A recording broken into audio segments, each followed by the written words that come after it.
It's beer o'clock on Real Ale Craft Beer. Today we've got a beer from Garage Project in New Zealand, and this is a can of their Red Rocks Reserve. It's a hot rock red ale coming in at 6.5% ABV in a 330 milliliter can. Lovely, lovely wrap on this can. Look at that. It's that nice kind of silky, lovely looking can that you could just stare at for a while. Without further ado, let's get this New Zealand craft beer out into a glass and see what we get. Going to say a massive thank you to Mick in Australia for picking this beer up for us. Absolutely terrific.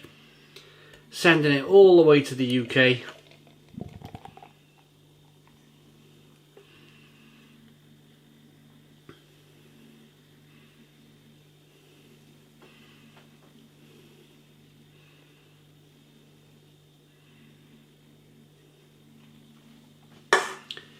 We got a 2-finger, slightly off-white head.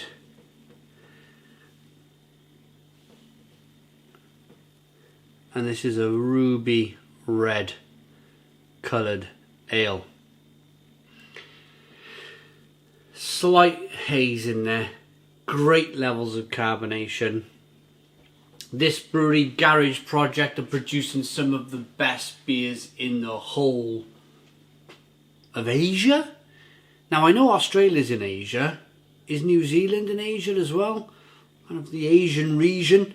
But this brewery, if they are in the Asian region, they definitely are producing some of the best beer in the whole of Asia. Garage Project are producing terrific beer in New Zealand. Let's get the aroma on this beer then. Yeah, this just smells fantastic. Absolutely fantastic. Loads of red malt coming through. A nice kind of citrusy balanced aroma to it.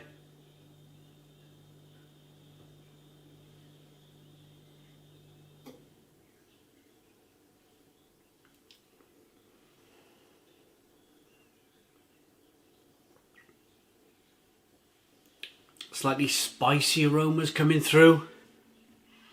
It smells fantastic. It smells absolutely fantastic. Well, we'll talk about the hot rocks thing in a moment, because I think it's actually a thing. I think this is actually some kind of volcanic thing that they've done with the beer, but yeah, we'll read it in a moment. Let's get into this beer first.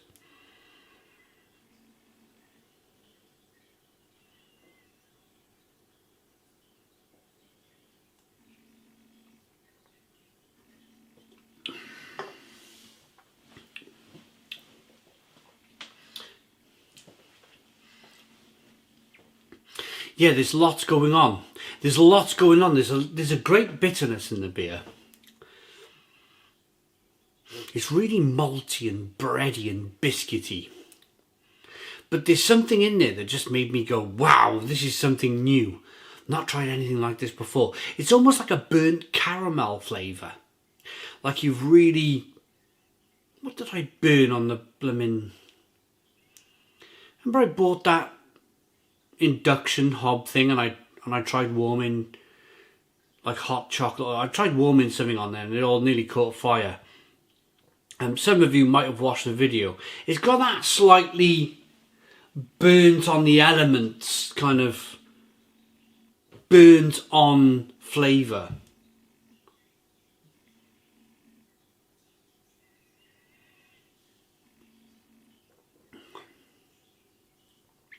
Like when you burn something in the frying pan, you go, no, it's not that burnt, and you scrape it off and put it on your plate anyway. When you eat it, it's got that kind of almost slightly charcoaly, burnt ends, embery kind of flavour going on. I'm going to have to put this down now and read what's going on here, because I think this is a really interesting brew.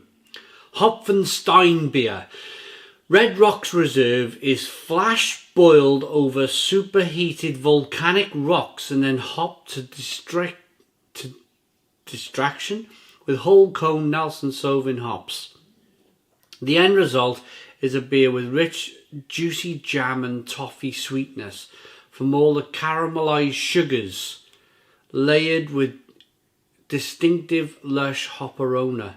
An old world brewing technique meets new world hops.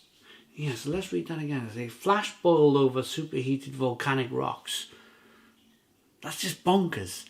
Where did they go? They went to some kind of volcano to flash boil this beer, but you definitely get a sense of it. You definitely get a sense of something different happening with this beer. They had a small brewery garage project located in an old petrol station in Wellington, New Zealand. It's an unlikely place for a brewery, but our aim in the garage is to create unique and beautiful beers. We like pushing boundaries, reinterpreting styles and challenging the notions of what beer can be. Yeah, I mean, look at that. Look at that. I mean, it's a scene from a dinosaur movie, isn't it? You can imagine the brewer kind of climbing on that rock with his frying pan of boiling water. Like, oh, come on, boil, will you? chucking his hops on and, oh dear, yeah. Yeah, there's something very different about this beer. There's something very different and unique. And I like unique. We like unique on this channel. Why wouldn't we like unique on this channel?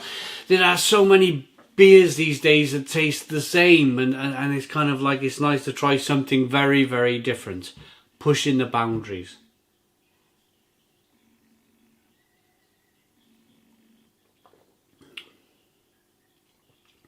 Toffee, biscuit, breadiness. It's a really malty beer. Really malty beer. It's got a really nice creamy mouthfeel to it at the same time. There's lots of licorice flavours coming through.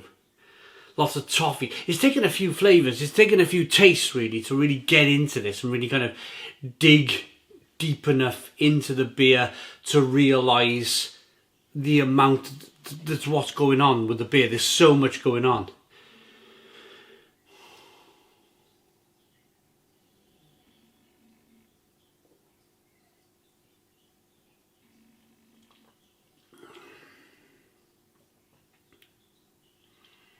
Spicy, peppery loveliness. This is exactly what a kind of a red ale should taste like. This super layered, hoppy, jammy, plummy, citrusy orange peel, big, sweet, bold caramel. There's just so much going on. So basically what I'm saying is I've come to the conclusion with this beer that it's super well balanced. There's lots of sweetness over here from all of that kind of lovely sweet biscuity bready malt, but at the same time there's a level of spiciness and pepperiness over here that balances but then clashes in the middle. That kind of licorice and spice and pepperiness comes from the malt and the hops clashing together to produce that beautiful flavour. There's a little bit of a lingering bitterness that's going on, but I think you get that. You definitely get that from a red ale.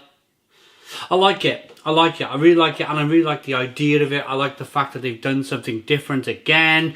I've just finished reviewing recently 2 beers that were absolutely boring. Absolutely boring.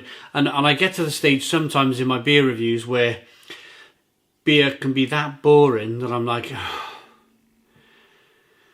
I really do like question it all. Like, you know, when you're just reviewing bland beer, it's like, I used to be able to do it because I used to like beer and I was passionate about beer enough to be able to get over the boring beers with these great beers. But what I'm finding recently is that I'm really struggling to carry on with the record button pressed down when I get a really kind of like mundane, bland, boring beer. I just want to press stop on the camera and just walk away from the whole thing and just leave that beer review and not publish it. But I crack on, and the reason why I crack on and I review these slightly boring beers is because there's always a good beer that could possibly follow. I like this beer enough to give it a Stone the Crows 9 out of 10. It's a 9 out of 10 from Real Ale Craft Beer. Thank you very much to Mick for sending. Please put your comments in the comments box. Subscribe to our daily beer and food reviews. Give us a big fat thumbs up. Boom. Cheers.